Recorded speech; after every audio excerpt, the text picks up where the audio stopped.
So, folks, Matt Walsh has some ideas about what it takes to be successful in the world, and I thought it might be fun for us to take a look at his thoughts vis-a-vis Hollywood and movies. Now, he's kind of been on a tear recently, talking about how movies are failing, how the entire movie industry is falling apart and destroying itself. And I don't know, it's very old man yells at cloud, largely because there are still plenty of good movies coming out all the time. It's great. I feel like we're actually in a pretty cool place creatively, where a lot of people have a lot of new tools to make films and distribute films, and there's just so much coming out that is cool and interesting and new, if you bother to pay attention and actually give a damn about film in general. What are his arguments? What is his conclusion? Is it valid? Let's take a look, huh? A movie that came out 9 years ago. Okay, you'll have fourth graders watching this and reminiscing about seeing the original film way back in the day when they were in preschool. New York Times. Why is there terrifying? Okay, just I understand you're teasing like the rest of the show, right? I understand the purpose of that, but why the scary music?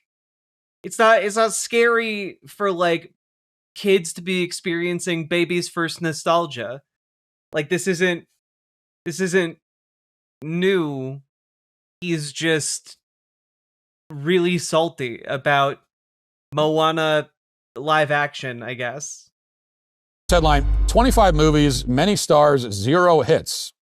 Hollywood falls to new lows. And the article says, some were heavily marketed, many were championed by critics, most had star power, but not one of the 25 dramas and comedies that movie companies released in North American theaters over the past 3 months has become a hit.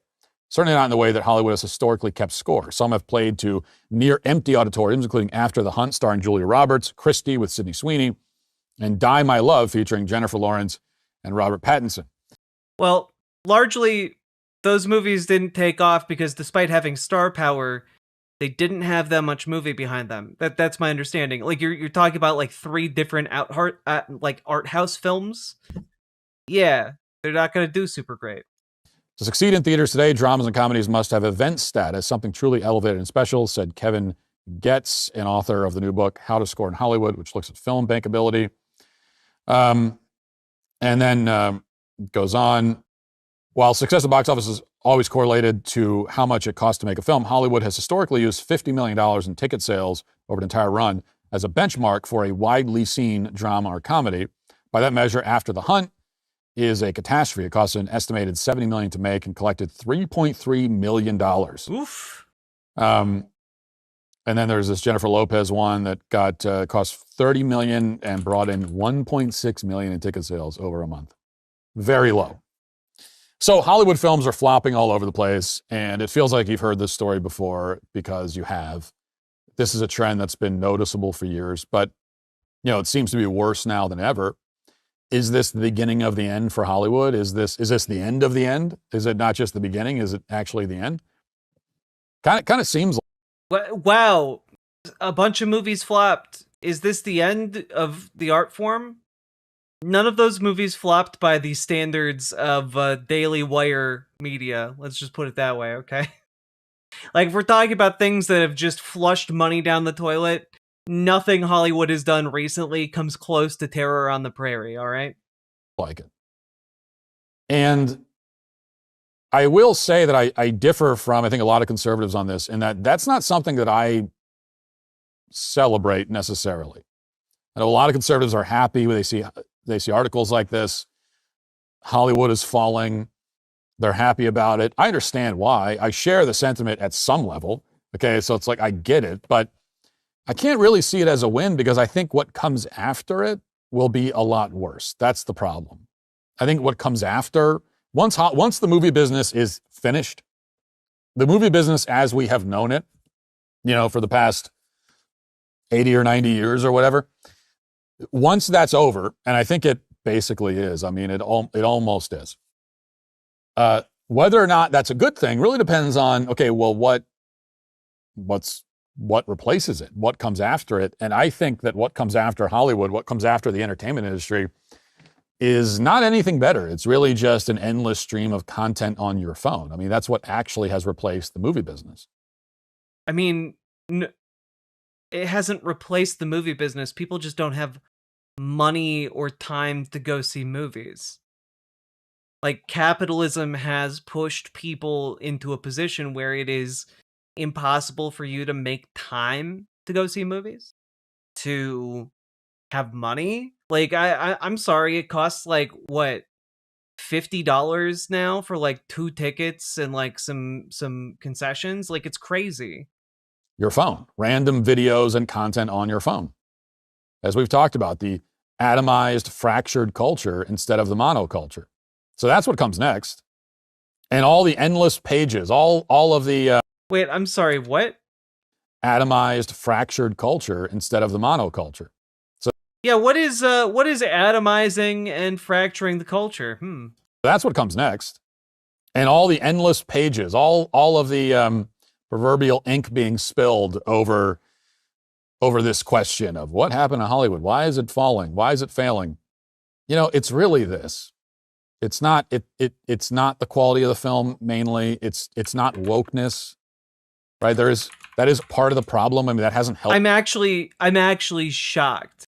I'm actually shocked that he isn't taking a moment to try and argue that Hollywood is falling due to wokeness. Let's see. Box office massacre. October revenue fails projections. October revenue falls to 27-year low, excluding the pandemic. Yeah, I mean, I think that really the answer to this is that our economy is running out of the juice that allows people to go out and spend money.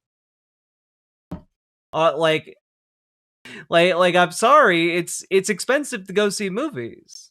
And in a lot of cases, like, too, if you don't have like a budget theater that runs things like several months after they've gone through like first run theaters, you are effectively priced out of going to see movies. Like, it's ridiculous. Maybe like a handful of like event films, but like people are more likely to spend $50 to see a movie if it's an event, if it's big, if it's interesting on a large array of different aspects. Dramas don't really tend to scratch that itch. Don't, unless you have a lot of money. Folks tend to reserve their viewing experiences for dramas and comedies for the home, you know? But it's not real. I used to go out to the movies every weekend before the current troubles. Yeah, when movies were affordable, it was like a thing you could do. Now it is like just spur of the moment. Now it's more of a just oh, you got to plan that shit. Like going to a theme park, you don't just most people don't just go spur of the moment. Really that. It's actually just the phone, right? It's like it's the box that we all carry around and we're just looking at it all day. Like that's really why. And I would take Hollywood over the endless scroll. I would take the movie business over just the people sitting there doing this. If my wife and I go to the theaters, we spend more than $80. Yeah, it's so goddamn expensive. All day on their phones, staring at nothing. Okay, I would take. I don't think that that's better. I really don't. I think it's better to watch a bunch of mindless Hollywood popcorn flicks than spend all day just drooling while you stare at whatever the algorithm feeds you. So that's one thing. And you know, so I mean, so we're 4 minutes into this, and so far this ramble has gotten us. I think Hollywood movies are preferable to the slop of social media, and then he just keeps like restating that. It's crazy. And like I said, we talked about the death of monoculture. Everything is consumed by phones and algorithms, and that's what's happening. And also, we never had a monoculture that never existed. Capitalism has been alienating us from one another the entire time. But Matt Walsh doesn't understand and has a vested in, like, is invested in not understanding that the reason we are so atomized, the reason we are so isolated from one another is directly related to the, like, means of production and their ownership, capitalism. And the incentive to just accumulate, accumulate, accumulate. Profit, profit, profit. Like, above all else, profit. Profit over people. That burns us out.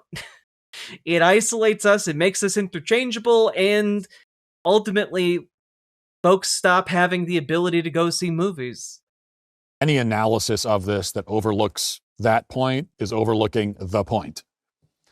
I will say, though, there's another factor, one other factor. It's not the biggest, but not the smallest either. And if we're talking about the box office specifically, if we're talking about theaters, there is one other thing killing the box office, killing movie theaters, and that is the quality of the experience. And I don't even just mean the films. I mean the actual experience of the theater itself has declined dramatically. Yeah, dog. Look. Okay. Guys, I understand it is uncouth to go to a movie theater and throw popcorn and yell and make a scene. I understand that. I get it. I would be very mad in almost all scenarios if I encountered such behavior. Now, I will say one thing, having seen the Minecraft movie, you aren't missing anything by having a cheering audience going nuts at Chicken Jockey. All right, like that. That doesn't destroy the movie viewing experience of the Minecraft movie. All right, like that film is not high art. Okay, it's all right, but like, I don't know. Honestly, in my book, it would be a redeeming point in its value that people were excited enough about that particular part of the film to stand up and get excited about it. Like, that's good. I think that's fine, actually. Now, I don't think it's fine for people to just like go into a movie theater and like try to be assholes. I think that sucks. But also, in this particular case, not guilty. I will say, leaving all of your shit behind is extraordinarily shitty. And don't do that. Clean up after your damn self. Like, clean up after your damn self. What are you doing? Anecdotally, I have the same anecdotal experience a lot of people do, which is I don't go to movies nearly as much these days as I used to. Part of that is because there's not as many movies I'm interested in. I'm sorry, you're out in Nashville, man. Like, there are tons of theaters you can go to. You are not going to a theater where you're regularly encountering hooligans. I don't believe that about you, Matt Walsh. Part of that is because I'm older now and I got a million kids and everything going on. But also, you know, on the rare occasion when we go, sometimes you go and the experience is just ruined. It's like, it's a miserable experience. And you're thinking like, I should have just watched this at home. Just wait 3 weeks and it'll be out on Netflix or something. I'll watch it there. 1776 was not the beginning. It was the breaking point, the American. So, okay, so he thinks that like going to movies sucks now. I do just want to remind folks that like people have always people have always been a bit rowdy at movies. Like, that's a thing that has happened historically at movies and movie theaters. This isn't a new phenomena like Matt Walsh is trying to describe. There's not like a flip hasn't been switched in humanity that makes people more dickish at movies now. People just have always been a bit rowdy at movies. It's a thing. Revolution was born from 150 years of colonial experience, tensions, and transformation. Want to understand what really led to independence? Hillsdale College offers a... Oh, goddamn. Go to this religious university. Don't worry. Don't ask questions about its accreditation. The experience has declined in the same way that the experience of flying on a plane has declined, going out to eat. It's the same thing that killed malls. You know, everyone says the internet killed shopping malls, but that's not entirely true. That was part of it, but pretty big part of it. What malls were already on the way out because the experience of going to them was not. It was just not a fun experience anymore. I mean, again, I have the same anecdotal experience a lot of people do. I remember growing up, we had a mall we used to go to, and it was a family friendly. You know, you'd go and eat lunch there, and you go to the arcade and you check out some of the shops and stuff, and it was kind of a, yeah, you'd hang. And then malls, what did malls start? I don't know, snapping and like walking towards you in a threatening manner, a la West Side Story. Did people start? Did you start hearing music play and you were like, "Oh damn, it's a boss fight. Got to get out of here." Out there for like hours. It was a thing people did back in the early 90s and before that. And then in this case, they built a metro stop. They built a subway stop right next to the mall. And next thing you know, the mall is now, shall we say, urbanized. Oh, okay. So his argument is literally just black people came to the mall and then it got ruined because black people were there. It's literally just racism. He's just like, yeah, no, I'm. Did you forget that I'm racist? Yeah, black people ruined malls in America. That's why all of the malls died in America. It's not the revolution of like the internet happening and online shopping becoming a thing. No, no, no, no, no. It was black people were granted access to malls, which also they had access to malls prior to that. In your example, it's just they got better not education, better public transit. And so they were able to go to the mall that you liked. God, it's crazy. He also means Hispanics too. True, he means black and brown people. True. Again, I have no proof or confirmation of this, but it's possible that this sale is actually made out of Matt Walsh's Klan hood. You know, I can't claim to be an expert on such things, but it is a cone-shaped piece of white fabric, so perhaps we have some evidence hiding in plain sight. And now there was this family-friendly mall, and now there's drugs, and there's shootings in the parking lot, and it's just not a place you want to bring your kids anymore. And it was just destroyed. There's this nice thing that people like to go and do, and it was fun for the community, and it was. I love how he opened this story by saying anecdotally, like, this is what killed all malls. And then he's just like, he just says the most racist thing you could possibly say. I don't know. I feel like there's probably, this is probably something that people have studied, and you don't need to rely on anecdotes to let you know why there was a shift in the market. You know, largely because the shift in the market was, again, online shopping. Just ruined. It was just ruined.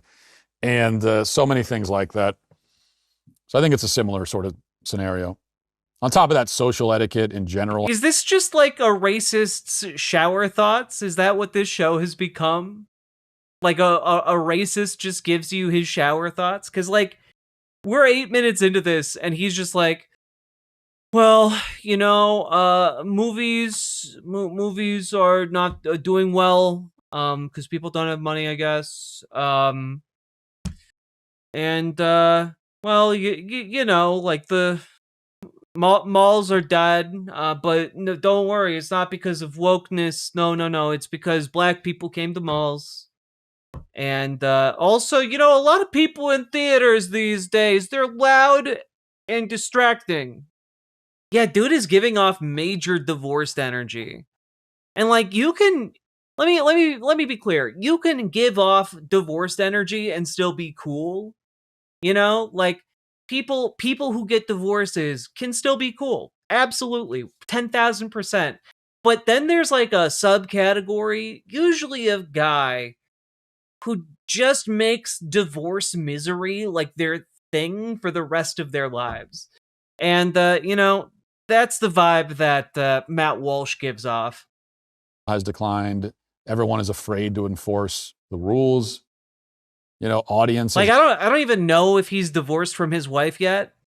But he feels like it to me. Are obnoxious and loud and rude. And the funny thing is that everyone says that ticket prices are too high and that's what's killing the movie theaters. And yeah, at some level, I get that. It is way too much. But you could also argue that the way to save the movie theaters is to go the other way now, to make movies even more expensive. Like, get to a price point where the only people who will buy the tickets are the ones who actually want to sit down quietly and watch the damn movie. Yeah. I mean, if you want to do that to any of the dramas you talked about, you certainly can. And if you're going to a smaller, you know, theater where most people aren't going to go because it's a unpopular genre of film, like it's going to be a quieter theater, dude. Raise ticket prices another 100%, and it'll be way too expensive. It already is. But at least then you can be pretty sure that, okay, like no one is going to buy. Yeah, dog, that will definitely help the box office sales. Just double the ticket prices. Hollywood will definitely recover if you just arbitrarily raise the prices by 100%. Buy this ticket and then sit down and be on their phone. No one is going to go in there with a whole group and be loud, obnoxious. But I'll tell you what the problem is. Rich people are the most obnoxious. Also true, Somniostatic. The people who are the most entitled to any of these spaces are rich people who are out of touch, who just view this as like an everyday event, you know? As I've already referenced, the problem is not the quality of the films. And I know that that's the standard conservative response. Well, they just don't make movies like they used to. And I agree with that. I mean, I'm the one who's talked about how the movie industry peaked in 20 years ago, and I believe that that's true. So I don't think that the quality, I think that the quality has declined, but I don't think that's the reason. Because, and this is like the uncomfortable truth that it kind of lets us off the hook as an audience if we can say, oh yeah, well, you know, we just demand better quality content, right? Well, but we really don't. And here's my proof. So I saw this yesterday. That this is the teaser, and we're not going to play the whole, but it's like just 10 seconds. So the teaser for the live action adaptation of Moana just came out yesterday, I guess. And people are very excited, I suppose. Here's a few seconds of it. Okay. I am a girl who loves my life. Don't DMCA me. Don't DMCA me. Don't DMCA me. Okay, so that's already, whatever. Okay, fine. So so a few things about this live action adaptation of Moana. First of all, it's not live action. Almost the whole thing is animated. Almost the whole thing is CGI. Yeah, that's a lot of big budget movies these days, man. You could say the same thing. You could say the same thing about the Avengers. There are like two human characters, and you can already tell if you watch the preview. It's like, but you can tell that maybe two human characters. The rest is CGI, and everything. Now, I mean, that's how they even the water and the trees. Yeah. Okay, if you see a shot of they're standing on a hilltop and there's grass. Even that is CGI. They're going to CGI a hill with grass. They're going to CGI everything. Everything. Yeah. So it's a live action adaptation, but it's not live action. It's actually basically a cartoon. So this is a remake of a movie that came out 9 years ago. They're remaking a movie that I just like no, it's not like other live action films have never heavily relied on CG before. No, sir, it's impossible. No, you can't call this live action. The backgrounds were all CG. Their weapons were all CG. The guns were all CG. Took my 12-year-old daughter to see when she was 3 in theaters. So this is very, very recent. It is so recent that there are kids who will have seen both the original and the remake in theaters before they graduate elementary school. Okay, you'll have 4th graders watching this and reminiscing about seeing the original film way back in the day when they were in preschool. Yep. By the way, Moana came out 8 years ago, right? The live action is designed for adolescents and teenagers so that they can specifically begin developing nostalgia feelings so that companies can continue to make these very easy and safe financial decisions. It's capitalism, stupid. It's the capitalism. They're making these movies because it is a known property, an easy way to get more function out of that old property, and like instantly guarantee relatively a set amount of money so that investors get their money back. Like it is like, yeah, oh wow, if someone was 4 in 2016 when they saw the first Moana, then they're going to be feeling really nostalgic about it because now they'll be 12 years old and like, yeah, that's exactly it. Like, that is exactly the point. 8 years is a long enough time for those kids to be like, still like in the age demographic that can pester their parents to take them to a movie. That's exactly the point. It's why they did that. You know, they'll lean over to their younger friend in the theater and say, I remember many moons ago. Yes. They will. That's the point. It's literally a marketing strategy that incorporates children and like their socialization with one another. Sitting in that exact seat, watching the original film all those years ago. I think it was Humphrey Bogart was Mao. It's like why they had toy lines associated with cartoon shows, like, or later on after the cartoon shows had aired, but kids still had the toys in their toy boxes. They would then release a film either to TV or to VHS or into the theaters, depending on the budget of the property. But like, they did that because they knew it was a safe financial decision. Yeah, Transformers, Scooby-Doo, G.I. Joe, like all of these did that. I mean, I guess G.I. Joe's movie came much, much later, but you guys all understand. I believe. So it's very recent is my point. And they just put out like a sequel last year. This is a remake of a 9-year-old movie, which has never been done before, as far as I know. A remake that quick. This is a shot-for-shot remake of an animated film that just came out. And the remake itself is also mostly animated. So this is the least inventive, least creative, most uninspired thing Hollywood has ever done. And it will make $90 billion at the box office. And we all know it, okay? It will earn more than like the GDP of Nigeria at the box office on the first day. Yeah, that's why they made it, Matt. Like, you're complaining about why they made it. They made it because it's guaranteed money. It'll be a smash hit. I wish I could say that, oh yeah, it's going to flop. It's not. I mean, it's going to be huge. So we all say that the box office is failing because Hollywood puts out low-effort slop, and yet, well, the low-effort slop is the only thing that anyone will go see. I mean, I guess, like, for the most part, you don't usually see fast turnaround on remakes, with one exception. And that is for foreign language films that then get like a shitty, like, American version, you know? Like, and occasionally that works out, but this is done in horror all the time. You like an international, like, indie horror film takes off, and then within like less than a year, they have it remade in a bigger budget Blumhouse studio, you know? But that's about all I can think of for quick turnaround. The low-effort slop earns billions of dollars. Actually, the movies that are flopping, for the most part, are original films. Everyone says, oh, Hollywood doesn't make original films. Well, they actually... Yeah, that's because original films are unknown properties, so they're harder to advertise, man. It's capitalism. It's capitalism, stupid. Actually still do. It's just that no one sees them. Nobody will go watch those movies. No one will go see the movie unless it's a sequel, remake, right? A franchise thing.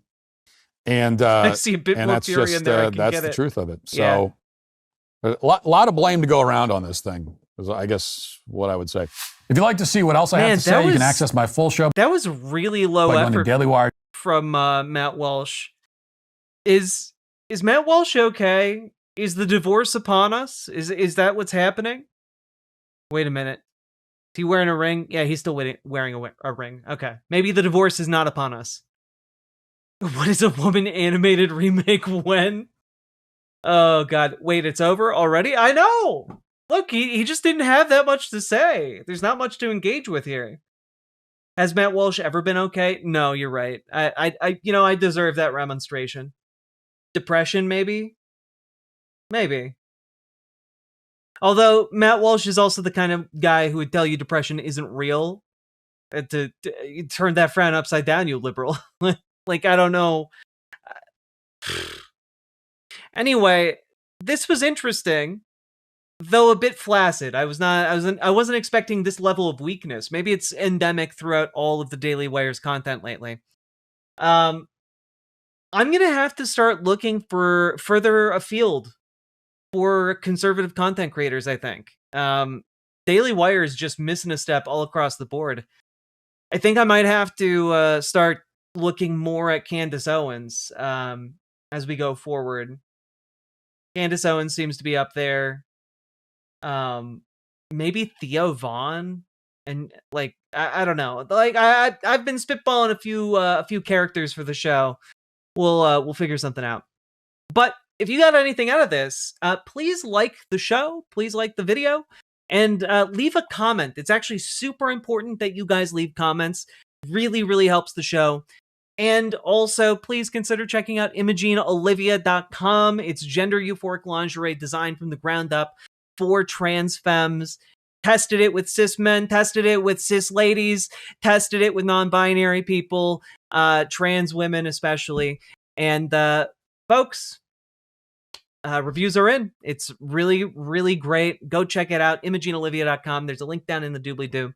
And also, join your local Dems, join your local DSA. Let's kick Donald Trump and conservative Democrats out of government. Let's do it. And with that, let's keep on going. Riverboat Jack is coming to town. All the viewers gather round. Twitch and YouTube is where she streams. All that content is bursting the scenes. Politics, being flame more. Her sense of fashion you'll adore. So grab your stuff and hop aboard. We're going straight to Jack's Discord. Riverboat Jack,